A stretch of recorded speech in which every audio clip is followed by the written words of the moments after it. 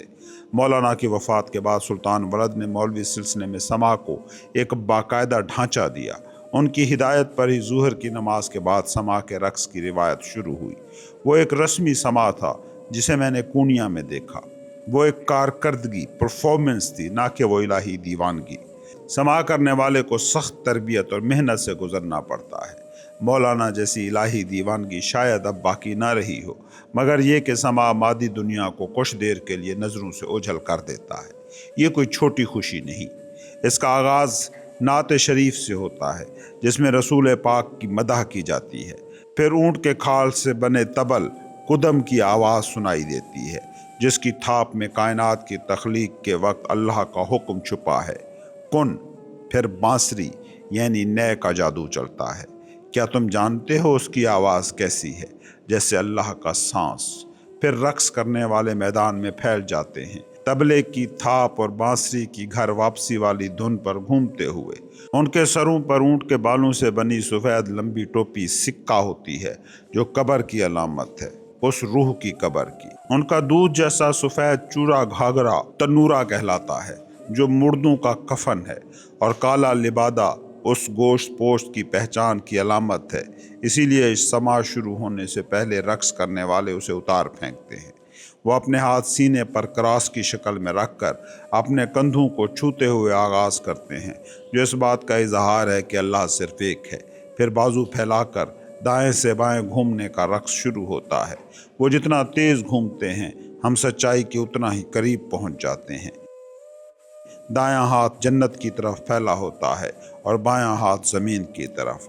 دایاں ہاتھ رب کی رحمتیں سمیٹتا ہے اور بایاں ہاتھ انہیں اس مردہ دنیا کے لوگوں تک پہنچاتا ہے۔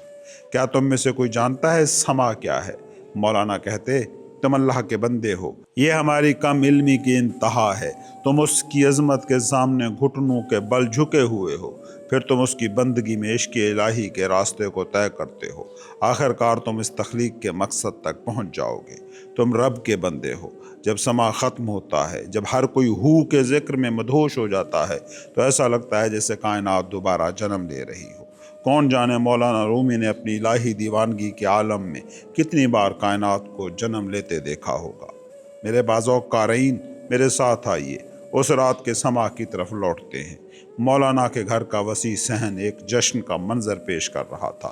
مولانا اپنے شاگردوں کے ساتھ رقص کر رہے تھے۔ عطابک بھی ناچ رہا تھا۔ شمس الدین ایک کونے میں بیٹھے رقص دیکھ رہے تھے اور اپنے آپ سے کچھ بڑبڑا رہے تھے۔ اچانک حسام کو لگا کہ قریب ہی کوئی شخص کہہ کر رہا ہے۔ وہ تیز نظروں سے ہر طرف دیکھتے ہوئے گھر سے باہر نکلے۔ وہاں قریب ہی کچھ سائے نظر آئے جن میں سے ایک کہہ کر رہا تھا اور باقی اسے سہارا دینے کی کوشش کر رہے تھے۔ ذرا قریب جانے پر حسام نے پہچان لیا، وہ علاؤالدین تھا جو کہہ کر رہا تھا۔ حسام نے فوراً علا کو باہوں میں بھر لیا۔ علا، کیا بات ہے؟ کیا تم بیمار ہو؟ تم کون ہو؟ علا نے ابکائیاں لیتے ہوئے غصے سے پوچھا۔ حسام، میرے باپ کا بیٹا۔ علا ہنسا۔ میں مولانا کے لیے کوئی نہیں ہوں، تم میرے باپ کے ایک اور بیٹے ہو۔ علا، مولانا کی توہین نہ کرو۔ کون مولانا؟ وہ اب مولانا نہیں رہے، میں انہیں کچھ نہیں سمجھتا۔ علا، اب مزید نہ پیو، گھر چلو۔ ان مسخروں کا ناچ دیکھنے جاؤں؟ تم کیا چاہتے ہو کہ میں اس بڈھے خنزیر کی خاطر گھر میں بیٹھوں اور انہیں کافروں کی طرح گاتے اور ناچتے دیکھوں؟ علاؤالدین، میرے ساتھ آؤ، میں تمہیں بستر تک چھوڑ دیتا ہوں۔ تمہاری طبیعت ٹھیک نہیں ہے۔ کون کہتا ہے میں ٹھیک نہیں ہوں؟ علاؤالدین چلایا۔ کون کہتا ہے میں بیمار ہوں؟ مولانا یا وہ بڈھا عیاش؟ میں کہہ رہا ہوں۔ تم میرے بارے میں کچھ نہیں جانتے۔ اپنے پٹکے سے ایک چمکتا ہوا خنجر نکال کر علاؤالدین نے اسے حسام کی آنکھوں کے سامنے لہرایا۔ میں نے اسے آج ہی تیز کیا ہے۔ اچھی بات ہے، حسام مسکرایا اور علاؤالدین کے کندھے پر ہاتھ رکھا۔ تم جانتے ہو کیوں؟ میں جاننا نہیں چاہتا۔ میں نے اس بڈھے کو مارنے کا تہیہ کر لیا ہے۔ علا، یہ تم کیا کہہ رہے ہو؟ اس نے مولانا پر جادو کیا ہے۔ میری بات لکھ لو، میں اس بڈھے کی اوجھڑی اسی کونیا میں دفن کروں گا۔ یہ تمام لوگ میرے ساتھ ہیں۔ حسام نے علا کے ساتھیوں کو پہچاننے کی کوشش کی۔ اس نے ان میں سے 2-3 کو مولانا کے مدرسے میں دیکھا تھا، مگر باقی سب اجنبی تھے۔ یہ کون لوگ تھے؟ علا، اب گھر چلو، میری فکر کرنے کی ضرورت نہیں، جاؤ جا کر ناچ دیکھو۔ تم یہاں کیوں ہو؟ سما ختم ہو چکا تھا، سب اپنے اپنے گھروں کو جا چکے تھے، صحن خالی تھا۔ لائبریری میں داخل ہوتے ہوئے حسام نے دیکھا کہ شمس الدین، مولانا رومی اور سلطان ولد سب سوچوں میں ڈوبے ہوئے ہیں۔ مولانا نے پوچھا، حسام کیا بات ہے؟ تم کہاں چلے گئے تھے؟ میں بس ٹہلنے گیا تھا۔ تم تو کبھی سما ادھورا نہیں چھوڑتے، کیا کوئی گڑبڑ ہے؟ جی نہیں مولانا۔ حسام، شمس گرجے، تمہیں ابھی ابھی مجھے مارنے کی سازش کے بارے میں بتایا گیا ہے نا؟ نہیں، میں حسام، کیا تم نہیں جانتے کہ شمس سب کچھ دیکھ سکتا ہے؟ پھر جھوٹ کیوں بول رہے ہو؟ میں صرف مولانا کی خاطر آخری بار پونیا آیا ہوں۔ میرے لیے اس بات کی کوئی اہمیت نہیں کہ میں جیوں یا مروں۔ کھانا تقریباً پک چکا ہے، اب باورچی بچے یا نہ بچے اس سے کوئی فرق نہیں پڑتا۔ حسام، مولانا کی آواز کسی بند توڑتے دریا کی طرح گونجی۔ جی مولانا، میں کل صبح شیخ کے ساتھ صلاح الدین کے گھر جاؤں گا، ہم وہیں رہیں گے۔ کیوں؟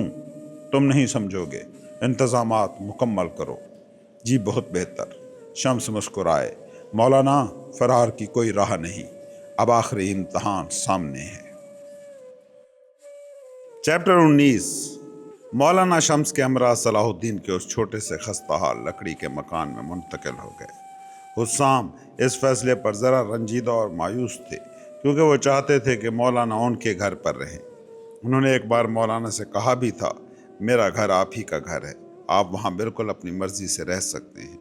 مولانا مسکرائے۔ حسام، میں جانتا ہوں کہ تمہارے گھر میں مجھے کسی آرام کی کمی نہیں ہوگی، مگر اب مجھے کسی اور چیز کی ضرورت ہے۔ آپ کو کس چیز کی ضرورت ہے؟ مجھے بتائیے، حسام نے ایک ضدی بچے کی طرح پوچھا۔ حسام، میں اب تندور میں داخل ہونے والا ہوں۔ کباب تبھی بنتا ہے جب وہ آگ سے گزرے۔ کونیا میں ایک بار پھر ہلچل مچ گئی۔ مشہور ہوا کہ مولانا رومی نے ہر ایک سے کہہ دیا ہے کہ شمس ان کے محبوب ہیں اور ان دونوں کو اب تنہائی میں ساتھ رہنا ہے، کوئی انہیں پریشان نہ کرے۔ صرف صلاح الدین اور سلطان کو ان سے ملنے کی اجازت تھی، حسام کو بھی نہیں، مگر اس بار وہ پچھلی بار کی طرح 40 دن تک کسی کمرے میں بند نہیں رہے۔ صلاح الدین اور سلطان گاہے بگاہے مولانا سے ملنے آتے رہے۔ مدرسہ دوبارہ کھل گیا تھا اور مولانا وہاں پڑھانے بھی لگے تھے۔ شمس اب کبھی کبھار سڑکوں پر اکیلے گھومتے نظر آتے۔ صرف حسام ہی وہ شخص تھے جنہوں نے مولانا کے اندر بڑھتی ہوئی ایک عجیب سی بے چینی کو محسوس کیا۔ چند دن بعد مولانا نے ایک بار پھر مدرسے اور اپنے گھر جانا چھوڑ دیا۔ وہ اپنا سارا وقت صلاح الدین کے کمرے میں گزارتے، اور جب شمس باہر جاتے تو وہاں اکیلے بیٹھے رہتے۔ ایک دن مولانا نے حسام کو بلا بھیجا۔ وہ دونوں شہر سے باہر کھیتوں کی طرف ٹہلنے نکل گئے۔ مولانا سڑک کے کنارے بیٹھ گئے۔ حسام نے ان کے قدم چومے اور وہ بھی وہیں بیٹھ گئے۔ مولانا ایک ساکت بت کی طرح تھے۔ کیا بات ہے مولانا؟ حسام نے پوچھا، آپ اتنے فکر مند کیوں ہیں؟ حسام کے ہاتھ اپنے ہاتھوں میں لے کر مولانا نے بے بسی سے کہا، حسام میں کیا کروں، وہ جانا چاہتا ہے۔ کیوں؟ وہ کہتا ہے میرا کام مکمل ہو گیا۔ تھوڑی دیر کی خاموشی کے بعد حسام نے پوچھا، مولانا کیا میں آپ سے کچھ پوچھ سکتا ہوں؟ ہاں، میں یہ جاننا چاہتا ہوں کہ اس گمنام فقیر نے آپ کو دیا کیا ہے؟ مولانا مسکرائے۔ ایک نظم سنو، میں نے کل رات اپنے آفتاب کے لیے اپنے جی میں کہی تھی، عشق اور صبر کبھی ساتھ نہیں ہو سکتے، عقل تمہارے آنسوؤں کو نہیں روک سکتی، دیوانگی ایک خوبصورت شہر کا نام ہے جسے اس کا کوئی باسی قابو میں نہیں کر سکتا، زندگی کا کارواں رواں دواں ہے مگر کسی کو گھنٹیوں کی آواز سنائی نہیں دیتی۔ حسام، اس نے مجھے وہ گھنٹی سنوائی ہے، اگر وہ نہ آتا میں کبھی نہ جان پاتا کہ میں جڑوں سے اکھڑا ہوا انسان ہوں۔ ان 40 دنوں میں اس نے مجھے کتنی ہی باتیں بتائیں۔ اس ایک کمرے میں مجھے پوری کائنات دکھا دی۔ اس کمرے کے اندر اس مشہور شہزادے کی کہانی جی اٹھی۔ کون سا شہزادہ؟ ہندوستان کا ایک شہزادہ، اس کا نام سدھارتھ تھا۔ اسے عرفان حاصل ہوا اور وہ بدھ بن گیا۔ بدھ ہی کیا ہے؟ وہ علم جو تمہیں رہا کر دے، وہ علم جو کہے کہ یہ تمہارا اصلی گھر نہیں ہے۔ حسام، یہ بات میرے اندر مسلسل گونجتی ہے کہ یہ تمہارا گھر نہیں ہے، تو پھر میرا گھر کہاں ہے؟ میں کس پردیس میں جی رہا ہوں؟ کیا موت مجھے دوبارہ گھر لے جائے گی؟ میرا آفتاب کہتا ہے نہیں، موت کے بعد کچھ نہیں، اپنا گھر تبھی ڈھونڈو جب تم زندہ ہو۔ میں اسے کیسے ڈھونڈوں؟ عشق میں فنا ہو جاؤ، دیوانگی کو خود پر غالب آنے دو۔ کس کے لیے دیوانہ؟ اس کے لیے جس نے تمہارے جد امجد آدم کو پیدا کیا۔ تمہارا گھر اس کی بے صورتی، فارم لیسنس میں چھپا ہے۔ مگر حسام، مولانا جو بھی آپ کے ذہن میں ہے سب بتا دیجئے۔ حسام، جب میں یہ سنتا ہوں تو میرا جی بس یہ چاہتا ہے کہ میں اپنے ذہن میں شاعری لکھوں، جیسے ہی میں لفظوں کو ترتیب دیتا ہوں مجھے لگتا ہے میرا گھر اسی دنیا میں ہے، میں اسے چھو سکتا ہوں، اسے محسوس کر سکتا ہوں۔ حسام، میں بے صورتی کو، فارم لیسنس کو برداشت نہیں کر سکتا۔ تو کیا میں کافر ہوں؟ میں تو ابھی تک کہہ رہا کہ حسن پر حیران ہوتا ہوں۔ ان کا حسن تو جنت کا تحفہ ہے، حسام نے کہا۔ میں جانتا ہوں حسام، مگر یہ اب بھی مادی ہے، جسمانی خواہش ہے۔ اس پردے کو ایک دن چاک ہونا ہوگا، تبھی میں حقیقت کی جھلک دیکھ پاؤں گا۔ مگر دیکھو، میں اب بھی ایک موٹے تازے گدھے کے جسم میں پھنسا ہوا ہوں۔ میں کب دبلا ہوں گا؟ میں ایک عرصے سے یہ جنگ لڑ رہا ہوں۔ کون جیتے گا؟ مولانا، آپ کو آرام کی ضرورت ہے۔ کیسا آرام؟ مولانا مسکرائے۔ میرے گھر آ کر رہیں، میں آپ کا خیال رکھوں گا۔ اور میرا شمس، وہ بھی آئیں گے؟ کچھ دیر خاموش رہنے کے بعد مولانا نے کہا، حسام، یہ اتنا سادہ نہیں ہے۔ میں نے کچھ سوچا ہے، کیوں نہ کیمیا کو میرے آفتاب کے ساتھ جوڑ دیا جائے۔ یہ آپ کیا کہہ رہے ہیں؟ کیمیا ایک جوان لڑکی ہے، شیخ شمس الدین اس سے 40 سال بڑے ہیں۔ تو کیا ہوا حسام، اگر ان کی شادی ہو جائے تو آفتاب مجھے چھوڑ کر نہیں جا سکے گا۔ میرے دانشور قارئین، میں آپ کو کیمیا کے بارے میں پہلے ہی بتا چکا ہوں۔ جیسا کہ آپ اب سمجھ گئے ہوں گے، وہ المستعصمی کی بیٹی نہیں تھی۔ مولانا نے اس پہاڑی لڑکی کو گود لیا تھا۔ وہ کیمیا سے بہت محبت کرتے تھے، انہوں نے اسے خود قرآن پڑھنا سکھایا تھا۔ مولانا نے یہ تجویز سلطان ولد کے سامنے رکھی۔ سر جھکا کر سلطان نے کہا، مولانا، شاید آپ کو علم نہیں کہ علاء الدین کیمیا کو بہت پسند کرتا ہے۔ تو کیا ہوا؟ علاء اور کیمیا؟ سلطان، میں نے تم سے مشورہ کر کے غلطی کی۔ علاء کیمیا کے لائق نہیں ہے، اور آپ اس بوڑھے کو اس کے لائق سمجھتے ہیں؟ سمجھتا ہوں۔ میں چاہتا ہوں کہ شمس میرے پاس رہے۔ آپ اس مقصد کے لیے کیمیا کو استعمال کریں گے؟ سلطان، کیا تم مجھ سے بحث کر رہے ہو؟ نہیں مولانا، میں نے کبھی آپ کی نافرمانی نہیں کی، مگر میں کہہ رہا ہوں کہ یہ فیصلہ غلط ہے۔ کیوں؟ آپ ایک 20 سالہ لڑکی کی زندگی اس طرح برباد نہیں کر سکتے۔ سلطان، کیا تم میرے شمس کو نہیں جانتے؟ کیا تم ان کی طاقتوں سے واقف نہیں ہو؟ مگر کیمیا کی مرضی کا کیا؟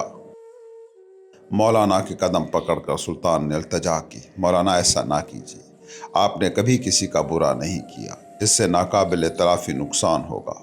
مولانا نے سختی سے کہا، اٹھو سلطان، شیخ شمس الدین اور کیمیا کا نکاح کا انتظام کرو۔ سلطان خاموش کھڑا رہا۔ مولانا نے کہا، کس بات کا انتظار ہے؟ کیا تمہیں کچھ اور کہنا ہے؟ مولانا، اپنے فیصلے پر دوبارہ غور کریں۔ تمہیں میری سمجھ پر بھروسہ نہیں؟ بات یہ نہیں ہے، آپ شیخ کو جانتے ہیں، وہ خود کو ایک کبوتر سمجھتے ہیں۔ انہوں نے ایک بار مجھ سے کہا تھا، پرندے کبھی ایک جگہ ٹھکانہ نہیں بناتے، وہ اپنے خاندانوں کو چھوڑ کر دوسرے آسمانوں اور دوسری زندگیوں کی تلاش میں اڑ جاتے ہیں۔ مولانا مسکرائے، اسی لیے تو میں نے ان کا نکاح کیمیا سے کرنے کا سوچا ہے۔ میں انہیں محبت کی زنجیر میں باندھنا چاہتا ہوں۔ سلطان، انتظامات کرو۔ کیرا نے بھی اپنے شوہر کو سمجھانے کی کوشش کی، مگر سب بے سود۔ مولانا کی تجویز پر شمس الدین مسکرائے اور بولے، مولانا، جیسا آپ چاہیں، میں کبھی اپنی خواہشات کا غلام نہیں رہا۔ میں نے راستوں سے کچھ بھی سمیٹا ہے، وہ میری بندگی کا خزانہ ہے۔ مولانا کیمیا سے بات کرنے محل سرا میں گئے۔ کیمیا نے ان کے قدم چھو کر کہا، مولانا، آپ کا حکم میرے لیے واجب التعمیل ہے۔ تم نے شیخ کو دیکھا ہے، وہ ایک بوڑھے آدمی ہیں، تم سے بہت بڑے۔ میں شیخ کو نہیں جانتی، میں نہیں جانتی کہ وہ کون ہے، میں صرف آپ کو جانتی ہوں۔ مولانا، میں آپ کے لیے جان بھی دے سکتی ہوں۔ کیمیا، یہ تم کیا کہہ رہی ہو؟ کیا میں کبھی ایسی چیز مانگ سکتا ہوں؟ کیمیا کے الفاظ گویا مستقبل کا پیش خیمہ تھے۔ کیمیا نے واقعی مولانا کے لیے اپنی جان دے دی۔ اس کا ذکر بعد میں آئے گا۔ اس دوران علاء الدین اس خبر پر آگ بگولا تھے۔ جب سے کیمیا مولانا کے گھر میں رہنے آئی تھی، اس کی نظریں اس پر تھیں۔ اس کی شدید خواہش تھی کہ ایک دن کیمیا اس کی بیوی بنے۔ اس نے سلطان ولد کو گھر کے باہر گھیر دیا۔ بڑے بھائی، کیا کیمیا کی شادی اس بوڑھے سے ہو رہی ہے؟ کیا یہ سچ ہے؟ ہاں، سچ ہے۔ کیا مولانا پاگل ہو گئے ہیں؟ علاء، مولانا کے بارے میں ایسی بات نہ کرو۔ بڑے بھائی، آپ سب کٹھ پتلیاں بنتے جا رہے ہیں۔ تمہاری کیا تجویز ہے؟ سلطان مسکرایا، اس بوڑھے بے وقوف کو اسی وقت گھر سے نکال دو، ورنہ میں اسے مار ڈالوں گا۔ علاء، یہ تم کیا کہہ رہے ہو؟ علاء نے اپنے پٹکے سے خنجر نکال کر سلطان کو دکھایا۔ بڑے بھائی، آپ مجھے نہیں جانتے، میں نے بہت انتظار کیا ہے۔ اگر کیمیا کی شادی اس ہٹھیائے ہوئے فراڈی سے ہوئی تو مولانا کے گھر میں خون بہے گا۔ علاء، میری بات سنو، مولانا کی مرضی کی مخالفت کا مطلب یہ ہوگا کہ ہم میں سے کوئی ان کا مرید نہیں رہا۔ ہاں، علاء الدین اونچی آواز میں ہنسا، بڑے بھائی میں ان کا مرید نہیں ہوں، میں ان کا بیٹا ہوں۔ اللہ تم ابلیس کے رستے پر چل رہے ہو۔ اللہ کچھ دیر خاموش رہا، پھر بولا ابلیس بھی تو اللہ کے فرشتوں میں سے ایک تھا۔ کیا اسے صرف اس لیے جنت سے نہیں نکالا گیا تھا کہ وہ مٹی کے بنے انسان کے سامنے جھکنا نہیں چاہتا تھا، مگر اس نے اللہ سے روز جزا تک زندہ رہنے اور لوگوں کو بہکانے کی طاقت بھی تو مانگ لی تھی۔ جیسا کہ آپ جانتے ہیں اس کی سزا روز جزا تک ملتوی کر دی گئی ہے، مگر کیا ہم میں سے کوئی جانتا ہے کہ قیامت کب آئے گی؟ میں سزا پانے کے لیے تیار ہوں۔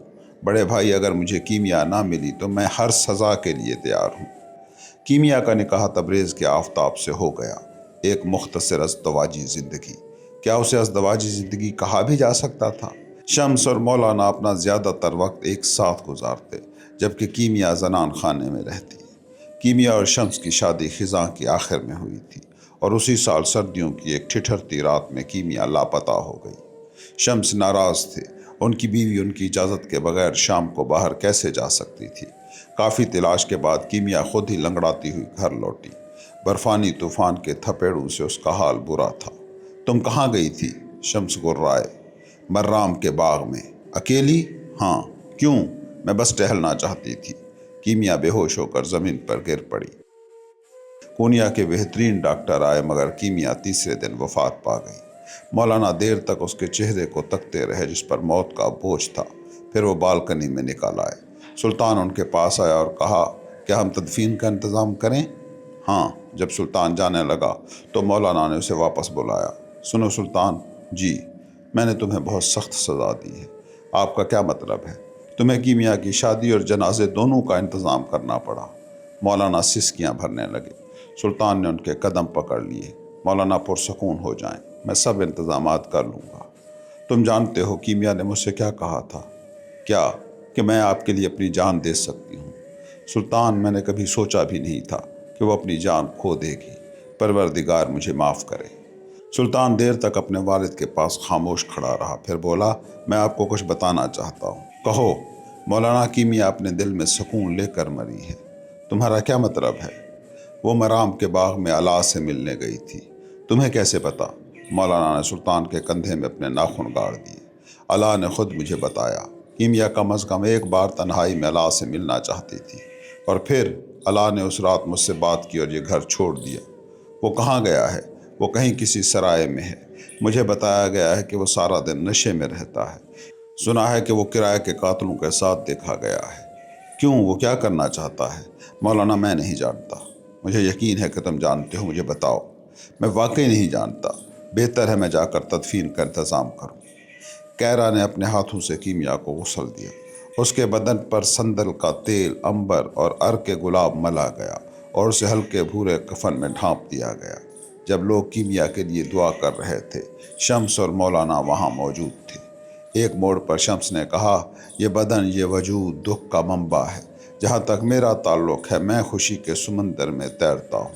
مولانا، آپ نے میری زندگی میں درد کا یہ بیرونی ذریعہ کیوں شامل کیا؟ مولانا مسکرائے، شیخ، ہمیں اپنی موت سے پہلے کئی بار مرنا پڑتا ہے۔ کیمیا کو دیکھتے ہوئے شمس نے کہا، مولانا، میرے پھر سے جانے کا وقت آ گیا ہے۔ بہت اچھا، مگر جانے سے پہلے آئیے کیمیا کو مٹی تلے لٹا دیں۔ کیمیا کی موت کے بعد کئی دن تک مولانا رومی کا گھر خاموشی میں ڈوبا رہا۔ ایک دن مولانا نے سلطان اور حسام کو بلایا اور کہا، مجھے تم سے کچھ باتیں کرنی ہیں، آؤ مرام چلتے ہیں۔ اس موسم میں مرام؟ حسام نے پوچھا۔ مولانا مسکرائے، میں خود کو آزمانا چاہتا ہوں، میں واقعی کتنا برداشت کر سکتا ہوں۔ اس دوپہر برف باری ہوتی رہی۔ سلطان اور حسام مرام کے باغوں میں خاموش مولانا کے پیچھے پیچھے چلتے رہے۔ مولانا نے انہیں دبی آواز میں پکارا، سلطان، حسام جی، میں ایک مشہور مولانا ہوں نا۔